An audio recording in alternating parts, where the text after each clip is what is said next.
All right, so I'm all loaded up. Olivia's going to just finish up a couple things in the house, and then we're going to get on the road to Oregon. And we got the solar running in. It's coming in right here, and we got 200 watts. And it's feeding just a PLB, running our Dometic 75 dual zone. So we got a freezer going, and we got ice cream and all kinds of good stuff in there, along with the fridge. And yesterday, with the solar and the fridge going full time, it pretty much stayed completely topped off. So that's a super good sign. Eventually, I'll get the full electrical system in here, but until then, this is going to work. So we're going to get on the road, and we'll catch you guys in a little bit. We're just taking off, finally leaving all packed up, so we're on the road.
What's up, guys? We're currently camped about an hour north of Bridgeport.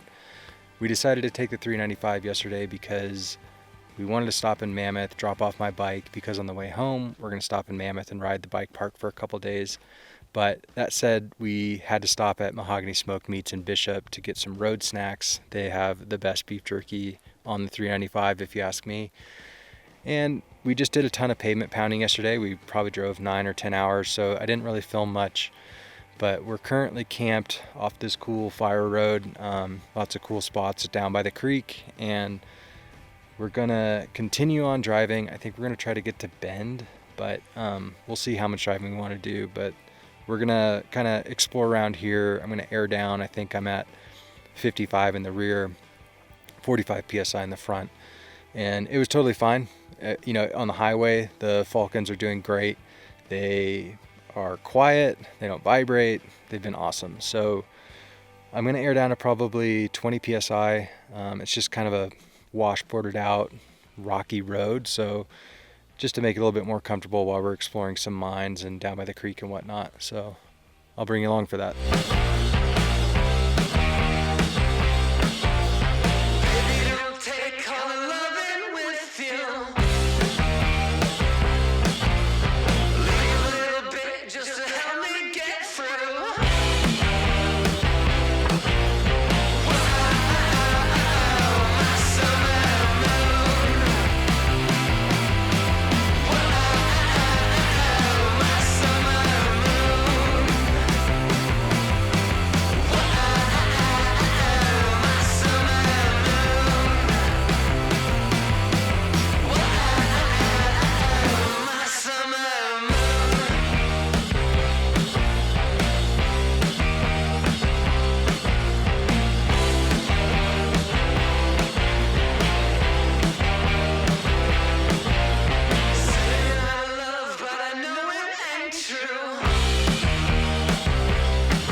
All right, we're just airing back up after getting out of that trail that you guys just saw, and the tire shop put the tires at like 55 PSI, and I'm gonna go a little lower. These RT01s have a load index of like 128, so I think I'm gonna run 35 in the front and maybe 40 in the back and see how that is.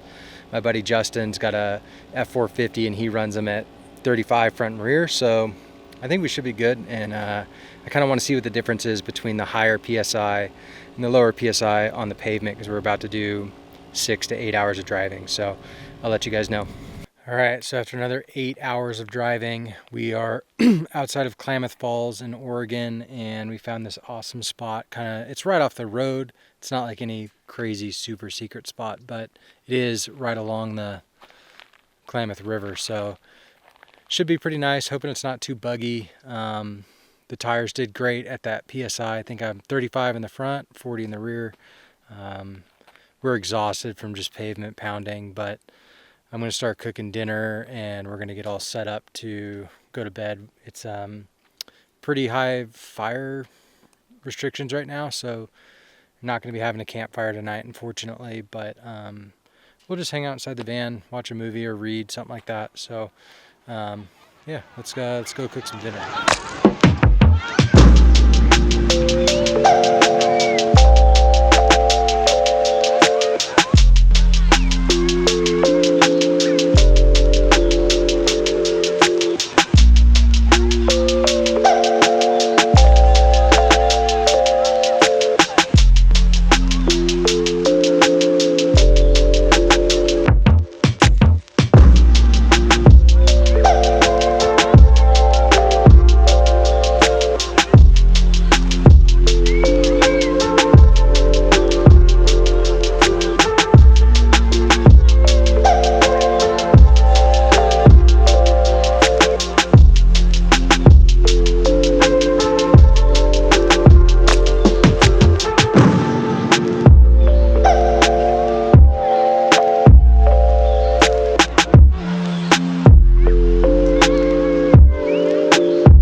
Alright, so this is where the first part of the camping portion of the video is going to end. I didn't film from here. We just had to head straight to Portland, where I was going to meet up with the Leatherman crew, and I dropped Olivia off at her friend's house in Eugene. So here we are at the Leatherman HQ in Portland, Oregon. I was invited to their Oregon facility to see how they make 8,000 of these tools daily. Let me introduce you to the crew. First up, we have the man himself, Tim Leatherman, founder and original designer of the Leatherman tool, followed by his son, Lee Leatherman, who's the director of special projects for the company. Next up, we have Ben Rivera, who's the CEO of Leatherman. And we also have Billy Miners, the social media and marketing manager for the company. From the invitees, we have Tate from the Gambler 500, Alicia from the Ladies Moto Show, an all-women's motorcycle show based in LA. Emmy, who's a rancher based out of Montana, who lives out of her horse trailer with all her pets, including her pet bison, Lucy. And then we've got Micah, aka Overland Under Budget, who's got an awesome Instagram and YouTube all about how to modify your vehicles yourself. This is one of the coolest things I've ever been able to do. We had dinner with Tim, Lee, and Ben, which was awesome to get to hang out with and get to know them on a more personal level. And then the next day, Tim gave us a tour of the facility and went through how they make these tools piece by piece and how making products here in the USA is important. Tim's knowledge and passion for what his company makes is truly inspiring. Not only does he really care for the products they deliver to their customers, but the people that make them. The process of making these tools is so complex and so well thought out. It was awesome to see them go from raw materials into a finished product, step by step. And for those of you that don't know, I'm a videographer for a manufacturing software company, and I spend a lot of time in manufacturing facilities, and I've seen them all over the world, but this one stood out to me. Their attention to detail and innovation when it comes to making these tools was really, really awesome.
The final part of our Leatherman experience was we got to design and build our very own wave. They laid out all of the parts and taught us how to assemble them ourselves. It was so cool to watch Tim and his son Lee sit side by side building a tool together.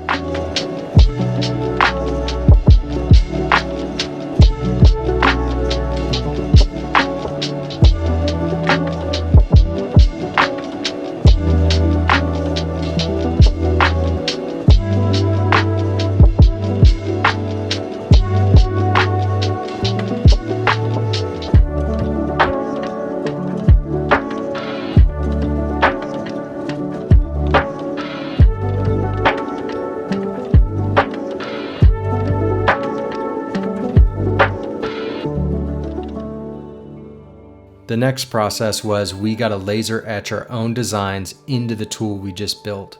But the real cherry on top was getting Tim Leatherman to sign and engrave our tools.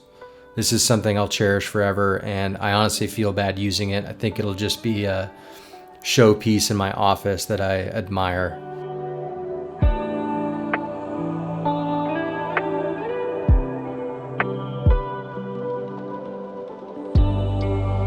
But I can't thank the whole Leatherman team enough for their hospitality and generosity, and I can't wait to come back someday.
All right, so we just drove from Eugene to the Modoc National Forest, and we kind of had to drive around a bunch of county roads. Didn't really find any camp spots, but we just kept connecting the roads until we did.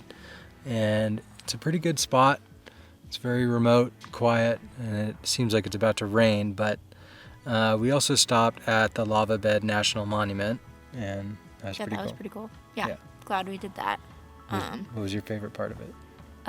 There was like one cavern in there that had like a full like circular loop around, I guess you would call it, and it went really deep back, and you can totally stand up in it. Probably could fit like a really large, I don't even know, maybe vehicle in there. It was pretty large. Yeah. Yeah. The lava beds were definitely very cool. We usually don't go to national parks and national monuments too much, but there wasn't really anyone there today, and it was pretty cool.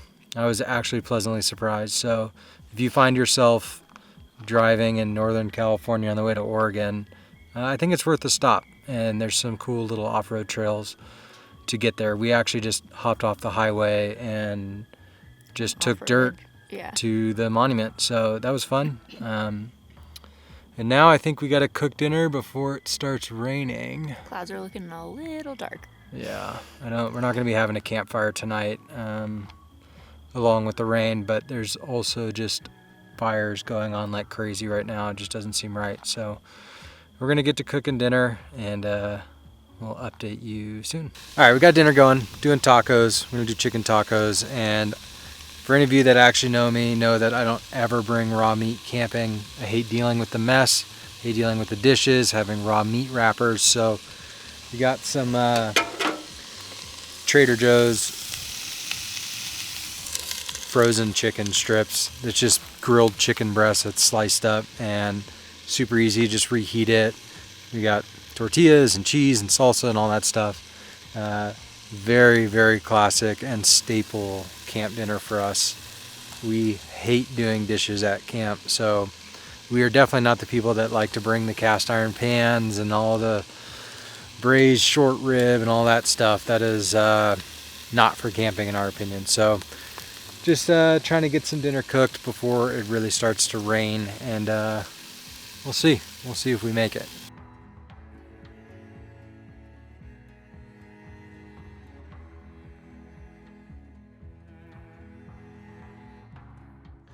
So unfortunately, this is where the video ends. I didn't film anymore because as we headed south to Mammoth, the weather just got horrible. It was like 60-mile-an-hour winds and rain. So by the time we got to Mammoth, there was no chance of us riding the bike park. That's just not fun and not safe. So we spent the night in Mammoth, but ultimately we decided we were just gonna head home because the forecast was only gonna get worse.